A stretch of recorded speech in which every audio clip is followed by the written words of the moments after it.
एक शोभा नाम की लड़की होती है जो गोविंद कॉलोनी की किसी बिल्डिंग में रहती थी।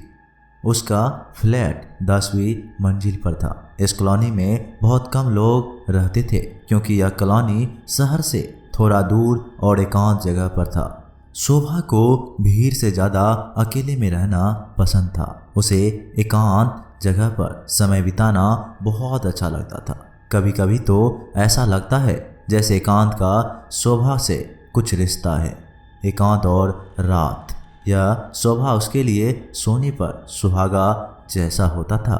अक्सर रात को जब वो अपने रूम में अकेली होती थी तब वो डरावनी फिल्में देखा करती थी या तो रात में नीचे जाकर पार्क में घूमती थी।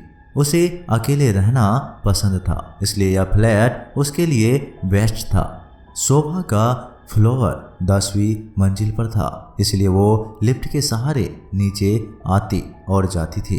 शोभा के कमरे से 500 मीटर की दूरी पर एक जंगल था जहाँ ढेर सारे पेड़ थे और बीच में एक सादा इलाका था जहाँ कुछ झुग्गियाँ थी, लेकिन बहुत कम।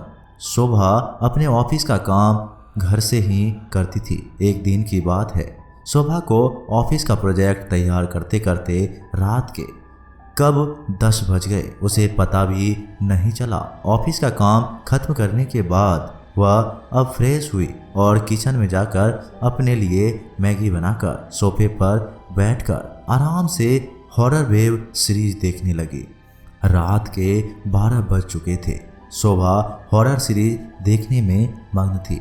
तभी उसे अपनी खिड़की पर, जिस खिड़की से जंगल दिखाई देता था, वहां से किसी तरह की खटखट की आवाज़ सुनाई पड़ी। शोभा ने खिड़की खोली तो वहां कुछ भी नहीं दिखा।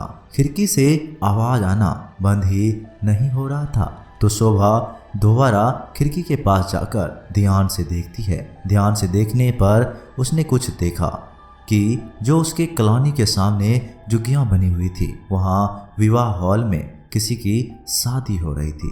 शोभा को लगा कि जब पटाखा दूर से फोड़ा जाता है तो उसकी प्रतिध्वनि सुनाई देती है और इसलिए मुझे ऐसा लग रहा होगा कि जैसे किसी ने खिड़की खटखटाई हो। उसके बाद शोभा फिर टीवी के सामने बैठ जाती है। तभी टीवी अपने आप चालू बंद होने लगा, जबकि लाइट भी थी। कुछ देर बाद अचानक से शोभा के रूम की लाइट चली गई। उसका दरवाज़ा जो खुला था वो अपने आप बंद हो गया। उसके बाद पूरे कमरे की लाइट चली गई। शोभा को थोड़ा आश्चर्य हुआ, इसलिए उसने सोचा कि नीचे जाकर सिक्योरिटी गार्ड को बताती हूँ कि मेरे कमरे में लाइट नहीं है तो शायद वह ठीक कर दे। शोभा बहुत हिम्मत करके दरवाज़ा खोलती है और बाहर जाती है।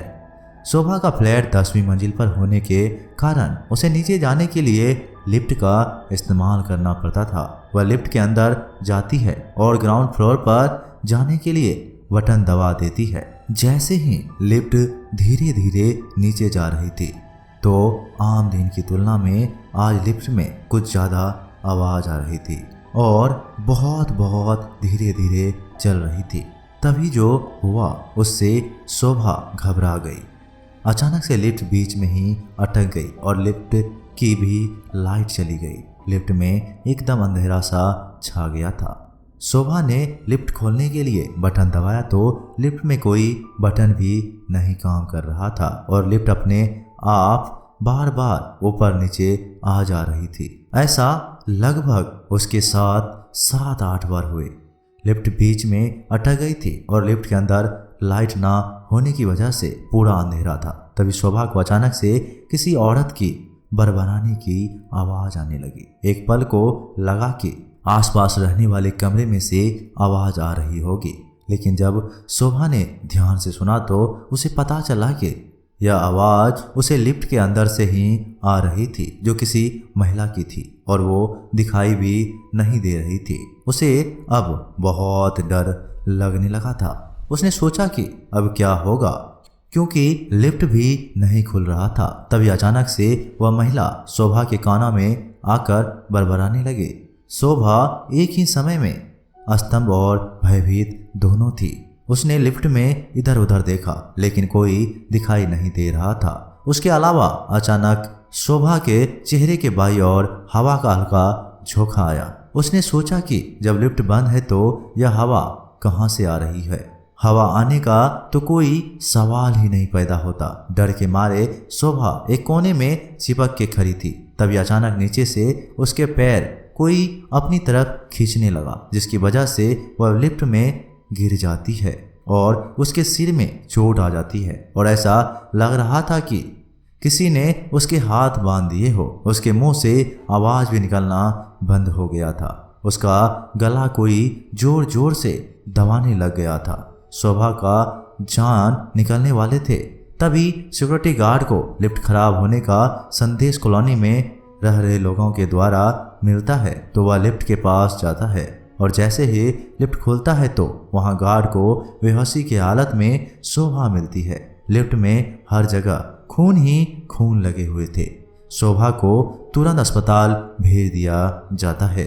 शोभा एक हफ्ते बाद जब ठीक हो जाते हैं तो वह अपना रूम दूसरी जगह शिफ्ट करने का सोचती है। सारा सामान लाने के लिए वह दोबारा उसी गोविंद कॉलोनी में जाती है तो वहां पर शोभा को एक बूढ़ी औरत द्वारा पता चलता है कि जब यह बिल्डिंग बन रहा था तब यहाँ पर एक मजदूर महिला काम कर रही थी। एक दिन वह लिफ्ट के अंदर से ऊपर फ्लोर पर कुछ काम से जा रही थी। तकनीकी खराबी के कारण लिफ्ट में ही फंसकर उसकी मौत हो गई। तब से ही उस महिला की आत्मा इस बिल्डिंग में घूमती रहती है और रात में आने जाने वाले लोगों को वह लिफ्ट में परेशान करती है और मौका मिलते ही उन्हें मार डालती है। इसलिए यहाँ इस कॉलोनी में बहुत कम लोग नज़र आते हैं और जिन लोगों को इस बिल्डिंग की सच्चाई पता है वो यहाँ नहीं रहते। बेटा, तुम्हारी किस्मत बहुत अच्छी थी कि तुम बच गई। शोभा के साथ यह घटना होने के बाद वो अपने लाइफ में दोबारा कभी अकेले नहीं रही। दोस्तों, ये कहानी आपको कैसी लगी हमें कमेंट बॉक्स में ज़रूर बताना। धन्यवाद।